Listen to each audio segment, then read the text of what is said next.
Добрый день, уважаемые подписчики. Компания Прогресс Авто рада приветствовать вас на своем канале.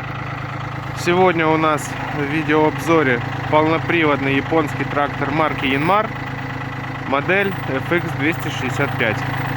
Трактор будет продаваться в комплекте с фронтальной установкой и в комплекте с почвенной фрезой.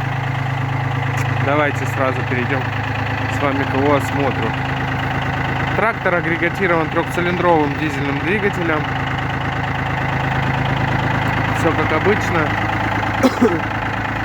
На ваших глазах сейчас вы видите стрелу фронтального погрузчика. Грузоподъемность 350 килограмм.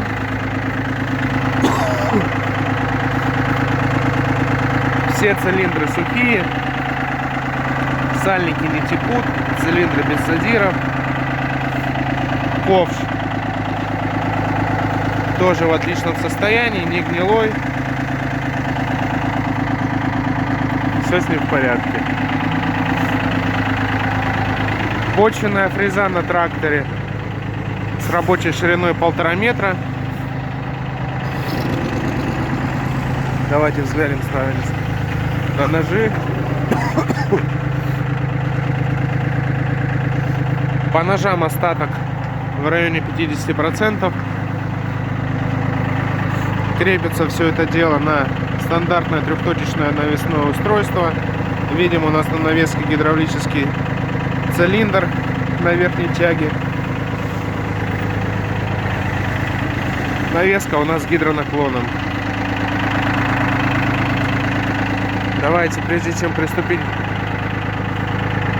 к осмотру содержимого, что там у нас интересного есть, посмотрим на состояние резины.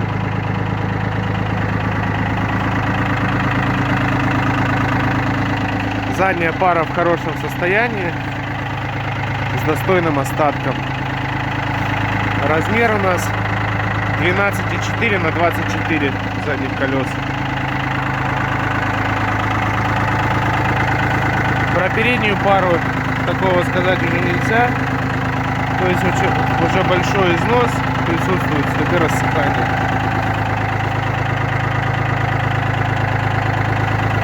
Размер у нас здесь передних колес 7 на 16.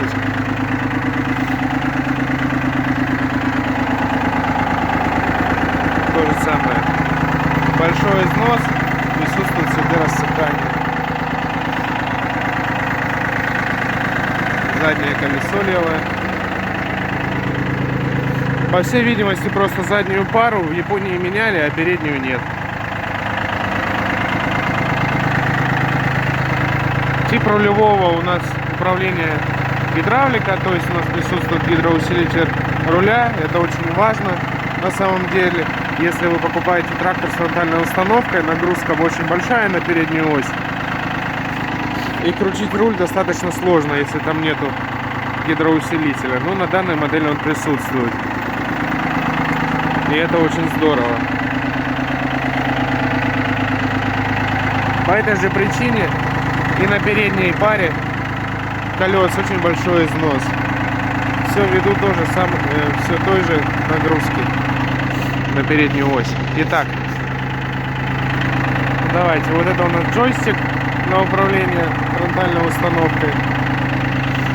Здесь же у нас рычаг подъема опускания навесного оборудования.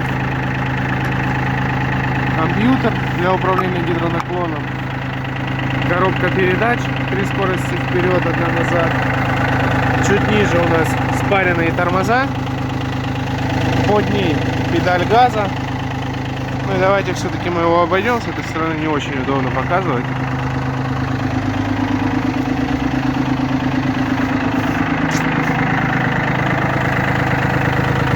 Педаль сцепления. Рычаг включения-отключения полного привода, раздаточка еще тут на 3 скорости, 4 скорости вала отбора мощности, ручник, гидравлический кран, педаль блокировки заднего дифференциала, поворотники, управление свет, гудок. Что там у нас с наработкой? По наработке 661 моточас.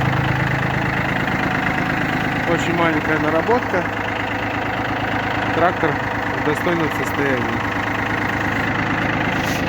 По колее у нас по центру колес задних 108 сантиметров. Это для тех, кто будет его эксплуатировать не только, так скажем, на погрузочно-разгрузочные работы, на разгрузочно-погрузочных работах, но еще и будет им пахать. Клиренс 30 сантиметров. Если он вас заинтересовал, звоните, пишите, все ссылки будут в описании. Большое спасибо за просмотр, до новых встреч.